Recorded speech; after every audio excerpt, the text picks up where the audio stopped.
Amigos, bienvenidos una vez más a Crónica de América. Hemos hablado en anteriores programas de la desigualdad de América Latina, que es la más pavorosa del mundo. Hoy queremos darles algunos números para que ustedes reflexionen sobre lo que queremos decir. Por ejemplo, en la Argentina, el 1% de la gente tiene el 36% de las tierras, pero que son además las mejores tierras. 99% tiene el otro 64%, pero de las peores tierras. Quiere decir que la diferencia es un verdadero escándalo. Pero la Argentina es de los países que está mejor, entre comillas, en ese sentido. Hay países que son increíbles en nuestra América Latina. Brasil, el 1% tiene el 44%. Imaginen ustedes una pizza en Argentina o en Brasil y 100 personas para comer esa pizza. Hay uno que tiene más de un tercio, y en el caso de Brasil hay uno que tiene casi la mitad de esa pizza, y quedan 99 porciones para los demás, pero además 99 de las porciones que no tienen el queso, que no tienen la cebollita. Es decir, lo más desnutrido de la vida económica es para ese sector tan amplio que tiene la menor cantidad de tierras. Es demasiada la injusticia. En Bolivia, el 1% tiene el 66%. En Ecuador, el 22%, pero hay que ver naturalmente la topografía de Ecuador. El 22% de las tierras. Hay muchísima gente que tiene espacio, pero no podemos decir que tiene la tierra. En Colombia es increíble. Me detuve en este número y a quienes me colaboraron preparando un servicio que es de una ONG muy creíble del mundo que se llama Oxfam, les dice, por favor, fíjense de nuevo, el 0,4% de las explotaciones agropecuarias tiene el 68% de la tierra del país. Es un robo que viene desde el fondo de los tiempos, desde que se fundaron nuestros países. Es muy doloroso, pero esta es la verdad. Esta es la tremenda desigualdad que hay en nuestra América Latina. Ahora bien, ¿por qué no nos preguntamos cómo es que ese 99% no reacciona? Dice, mira, no puede ser. Democráticamente yo voy a hacer las cosas como para mandar un poco yo y establecer parámetros más justos. ¿Por qué no se ganan las elecciones por tantas veces, por los sectores que se corresponden con el pueblo? Porque enfrente hay un enorme poder financiero y mediático. Y con ese poder, el de la banca esencialmente, y el de los medios de comunicación, que muchas veces son de la banca, construyen una cultura que hace que el 99% esté contra ese 99%. Es decir, los más pobres contra los pobres, o la clase media contra los más pobres, o la clase media en sus distintas capas también entre ellos.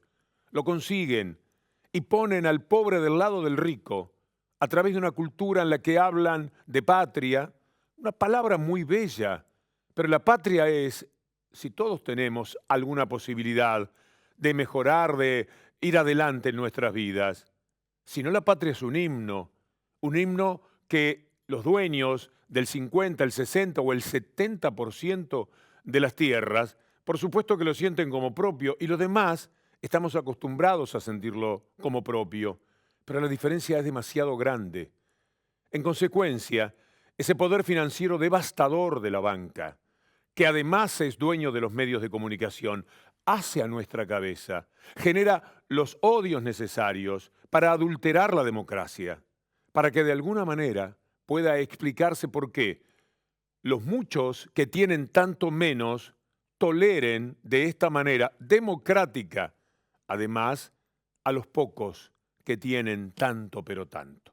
De ese poder queremos hablar en el programa de hoy.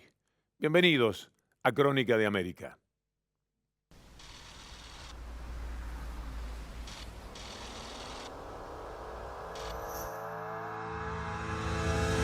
El empoderamiento popular, el empoderamiento de las libertades, el empoderamiento de los derechos.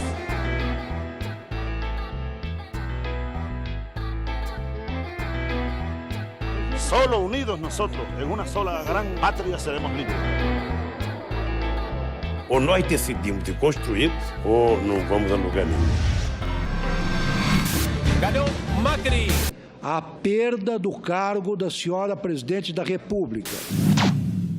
Ya no es solo un intento de restauración conservadora, se trata de un nuevo plan contra. It's never been a good bet to bet against the United States of America.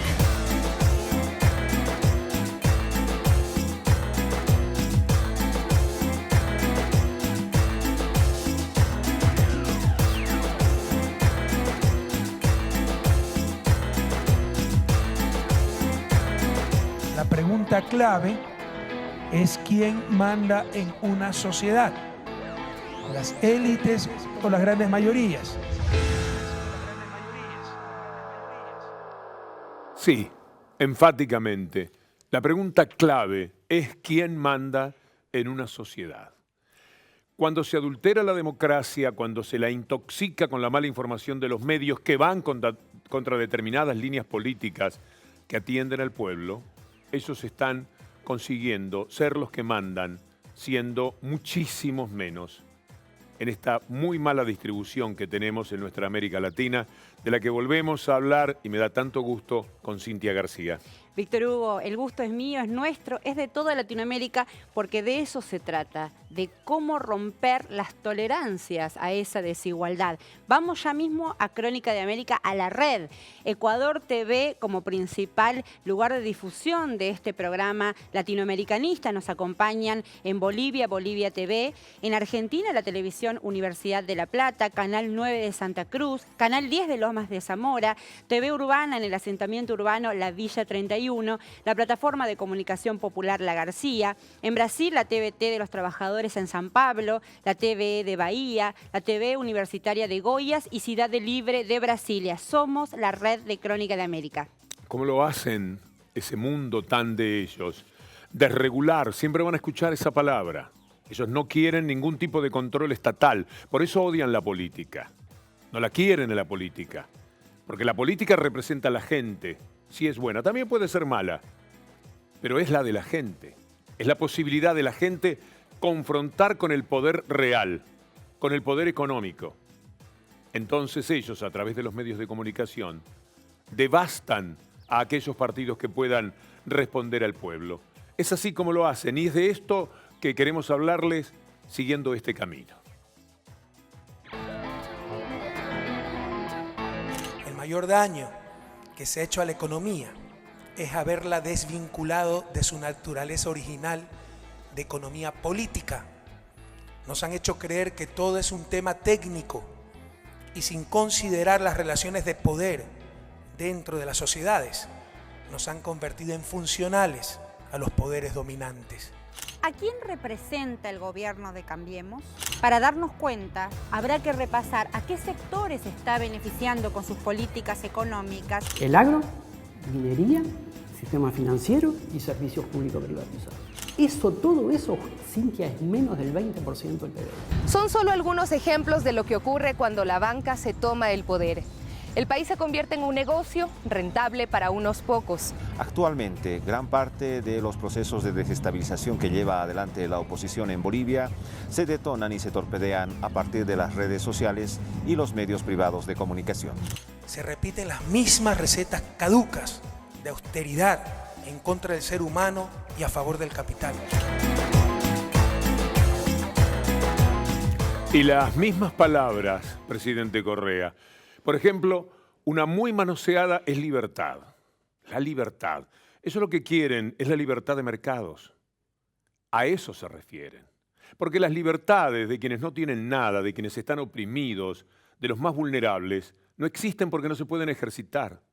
Entonces ellos hablan de sus propias libertades y sobre todo de la libertad de hacer todos los negocios que económicamente les apetecen para llevar adelante esa concentración que Oxfam, la misma organización que he mencionado para hablar de América Latina, dice que tiene a 62 personas como dueñas del capital de 3.500 millones de personas. Pero también de esas 62 personas se puede hacer otra comparación. Tomando solamente a 8, también tienen lo que reúne toda la mitad del mundo. Es a eso que apuntan y en consecuencia lo que corresponde preguntarse es ¿de quién es la libertad? y de quién es la República, ¿no? Esta relación con la cosa pública. Pero pensemos algo, Víctor Hugo. Pensemos lo siguiente. ¿De qué está hecha esta rara avis que ganó las elecciones en la Argentina? ¿Solo de esa oligarquía terrateniente que concentra las tierras? ¿Solo de neoliberalismo? ¿Solo de reminiscencias autoritarias que nos llevan hacia 40 años atrás en la Argentina? Eso es lo que tenemos que... Tal vez es el desafío más grande, desentrañar. Decimos derecha. Pero ¿qué derecha es esta? Hay un analista que comparte con nosotros el informe territorial que vamos a ver ahora, que dice, son, Gustavo Varela, ¿no? Son de abrazos gélidos, territorio en Argentina. Yo te voy a contar lo que no voy a hacer. No voy a buscarme enemigos ni peleas sin sentido. No voy a perseguir a quien piense distinto. No voy a sacarle la ayuda a nadie. No voy a cambiar las cosas que sí se hicieron bien. Y lo más importante es que no te voy a dejar solo a vos ni a ninguno de los argentinos. La Alianza Cambiemos, que llevó a Mauricio Macri a ser presidente de la Argentina, ganó las elecciones con un discurso conciliador, prometiendo mantener lo que estaba bien hecho, ocultando y negando sus verdaderas intenciones. Si yo les decía a todos ustedes hace un año que todo esto que sucedió en pocos meses iba a pasar, seguramente iban a votar mayoritariamente por encerrarme en el manicomio. Y ahora soy el presidente, miren qué casualidad. Y ahora soy el presidente, miren qué casualidad.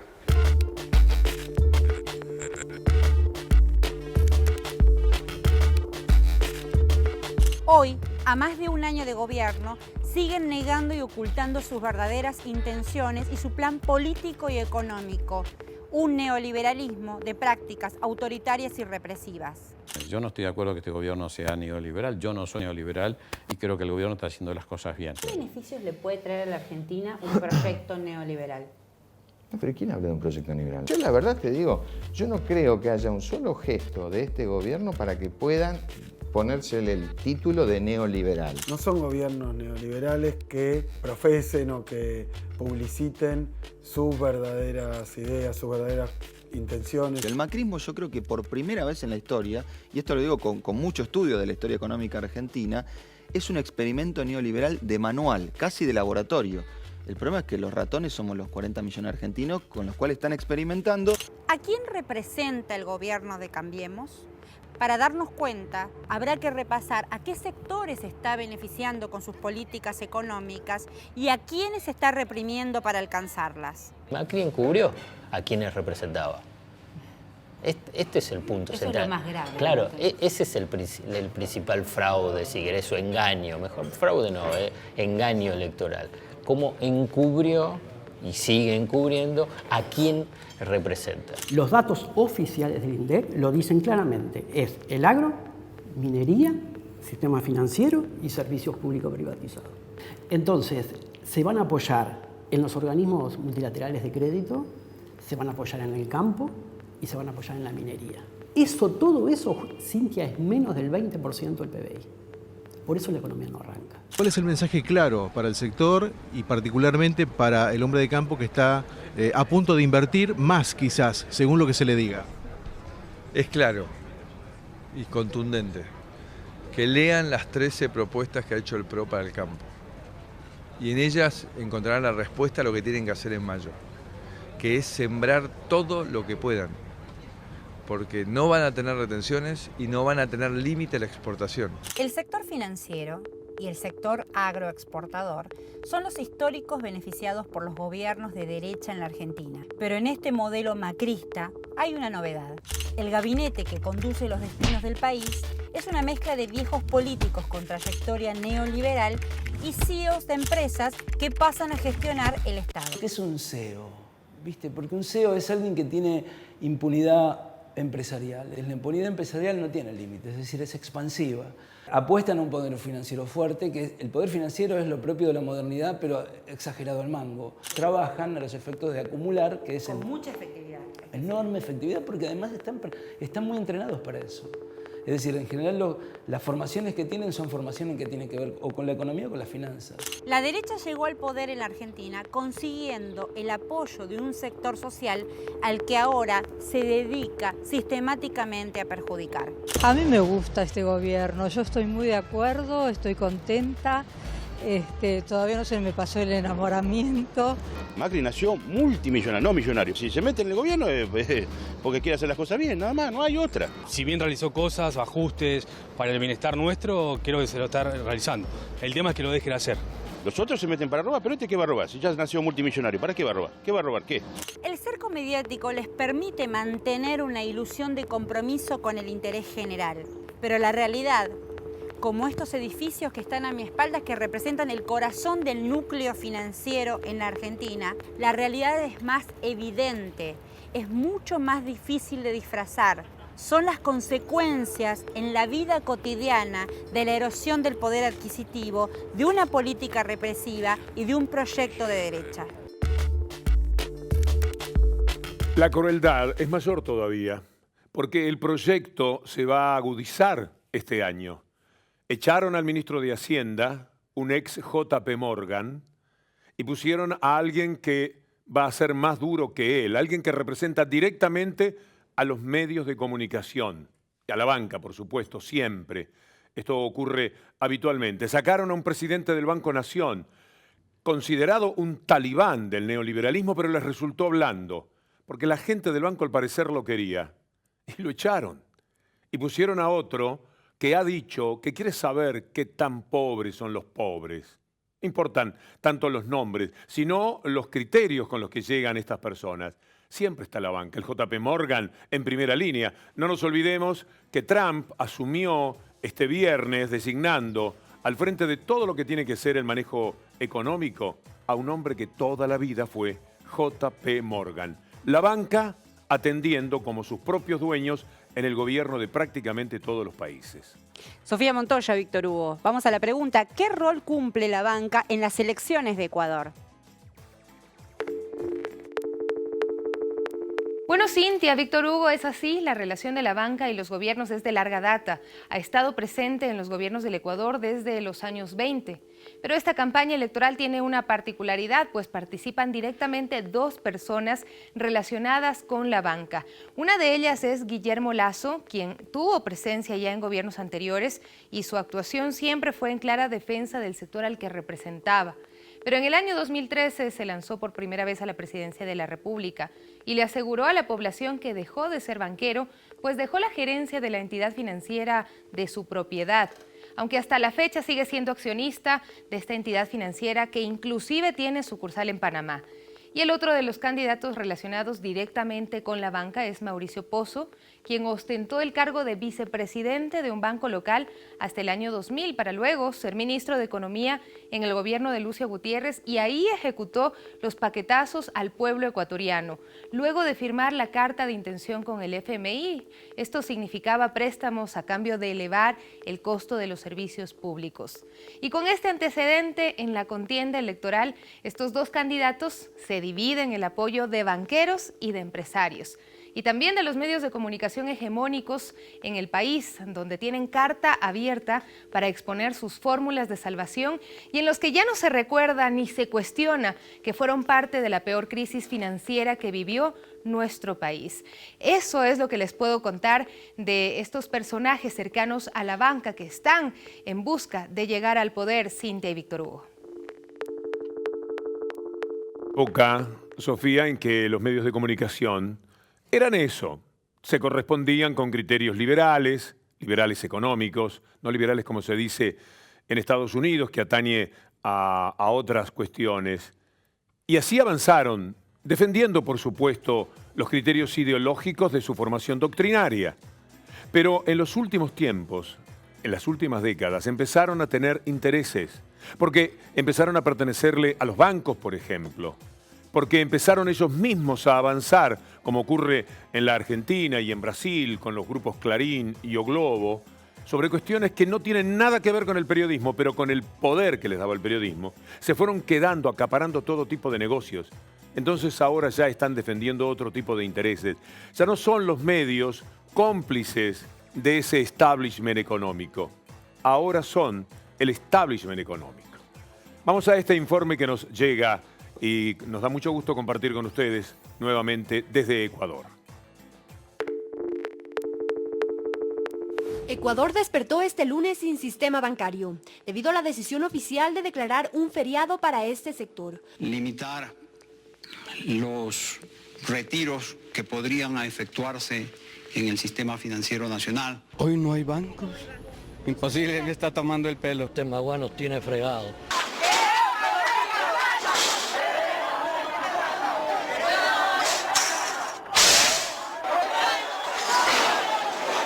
Reclamamos nuestro dinero. ¿Quién se lo ha robado? El gobierno jamás va a incautar, jamás va a confiscar las cuentas de nadie. Estas imágenes aún están frescas en la memoria de los ecuatorianos. Se trata de los hechos ocurridos en el año de 1999, cuando el entonces presidente, que luego sería derrocado, Yamil Maguad, decretó el feriado bancario, congelando más de 1.840 millones de dólares de los depositantes. Fue un atraco tremendo. Eso tuvo enormes consecuencias en todo. Gente que se suicidó, gente que no tenía con qué comprar medicinas. Fue una cosa, esa época fue una época muy complicada para las familias ecuatorianas. Esto fue el resultado de una nefasta relación entre los banqueros y políticos. Yamil Maguad fue elegido presidente del Ecuador en 1998. Aspiramos al final de estos 4 años a entregar un país con menos del 10% de inflación. Y una vez en ejercicio de la presidencia, se conoció que Maguad recibió más de 3 millones de dólares de Fernando Azpiazu, dueño del desaparecido Banco del Progreso. No me estoy refiriendo de manera exclusiva al aporte que hizo el señor Azpiazu. La entrega de la ayuda económica le pasó factura a Maguad y al pueblo. Es así que los banqueros llegaron a dirigir el Consejo de Modernización, el Ministerio de Gobierno, el Banco Central y tomaron el control de la economía a través del entonces presidente del Banco de Guayaquil y hoy candidato presidencial Guillermo Lasso. No es que la crisis, en la crisis todos perdimos, no. Ahí hubo gente que se benefició de la crisis, porque es la gente que planificó, ¿no?, llevar a cabo este proceso. Pero lo sucedido en Ecuador en 1999 fue consecuencia de la política monetaria aplicada en el gobierno de Sixto Durán Ballén en 1992. Durante su gobierno se hicieron las leyes que permitieron la debacle bancaria. Fue un sistema planificado de saqueo al pueblo ecuatoriano. La crisis financiera se originó en el gobierno de Sixto Durán Ballén y Alberto Dajic, los promotores del neoliberalismo en Ecuador. En 1994 crearon la Ley de Instituciones Financieras, que liberalizó las tasas de interés y permitió la libre circulación de capitales y el aumento de los créditos vinculados. Esa ley fue hecha para facilitar la presencia de la banca en todos los negocios y luego para cubrir los desafueros de la banca, las quiebras de la banca. Lo curioso de todo esto es que no pasaron más de 3 años de la peor crisis financiera y bancaria en el país y ellos, los banqueros, volvieron a estar en el poder. En el 2003 fueron parte del gobierno del coronel Lucio Gutiérrez. Parte del negocio político de la banca fue la construcción de grandes redes de medios de comunicación. Entonces, la banca controlaba televisoras, controlaba periódicos, radios, programas y a través de esto, revistas, y de esta manera la banca tenía voz en la política nacional. Lucio Gutiérrez llegó al poder con un discurso de izquierda, se identificaba con los sectores sociales e indígenas. Pocos meses después de asumir el poder, marca distancia de los movimientos sociales y dirige su mirada a los Estados Unidos. Gutiérrez traicionó a los ecuatorianos. Dijo que iba a llevar a cabo unas transformaciones, nunca las hizo. De su gobierno ya era parte Guillermo Lasso, presidente del Banco de Guayaquil, y Mauricio Pozo, quien se había desempeñado como vicepresidente de Produbanco. Ambos banqueros hoy aspiran a la presidencia y vicepresidencia respectivamente. Las medidas para estabilizar la economía en este gobierno impactaron directamente en la población de clase media y baja. Se subió el costo de los combustibles, el gas y los servicios básicos. Además, se congelaron las pensiones jubilares. Las cartas de intención eran un sometimiento total de la política económica de un Estado a los intereses corporativos y del Consenso de Washington. Quieren la presidencia, pero no por sí misma, sino la presidencia como un mecanismo de enriquecimiento para la oligarquía en general y para sus pequeños grupos oligárquicos en particular. Son solo algunos ejemplos de lo que ocurre cuando la banca se toma el poder. El país se convierte en un negocio rentable para unos pocos, aquellos que ven por debajo del hombro a la clase trabajadora, a la que no consideran merecedora de beneficios sociales. Cualquier obra se convierte en un gasto, pues al igual que en un banco, si la inversión no da réditos, no sirve. Soy Sofía Montoya, de Ecuador TV, y esto es Crónica de América.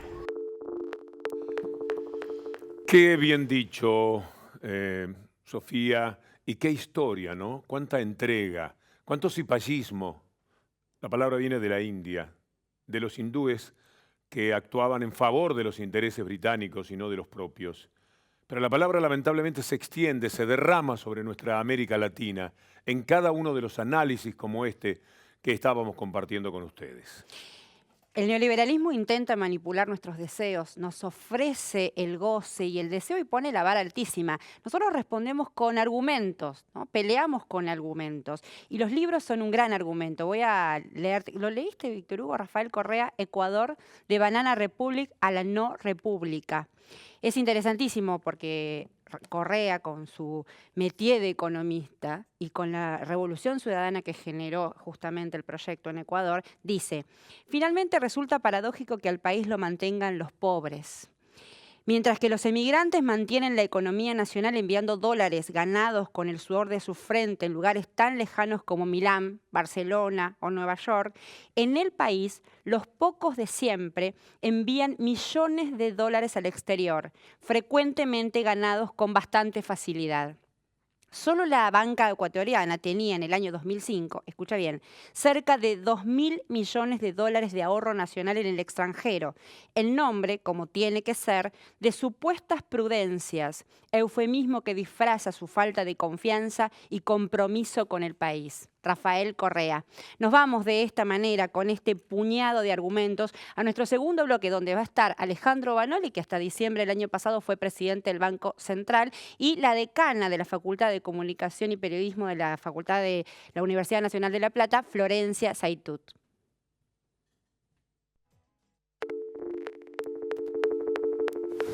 Lo conozco de años a Joe Louis y soy amigo de él. No tengo vínculos comerciales. Ahí estaba el recorte del diario Clarín del sábado que hablaba. Macri se alojó en el sur en la casa de un millonario polémico, compró un predio de 12.000 hectáreas en Lago Escondido, en el Bolsón, cerró acceso al lago y también construyó una pista de aterrizaje en Bahía Dorada. Lo conozco de años a Joe Louis y soy amigo de él. Otro guiño al magnate Joe Louis, que va a recibir una serie de tierras para hacer distintos tipos de obras que por supuesto le van a dar una gran ganancia. Hay un proyecto inmobiliario que está siendo muy duramente cuestionado en términos ambientales, porque hay una reserva de agua muy, pero muy importante allí. Y la verdad es que no entiendo por qué esta sistemática búsqueda de agredirlo a alguien que eligió la Argentina para vivir unos años, que no nos pide nada, que desarrolló ese campo, dio trabajo. Entonces esa parte no la logro comprender.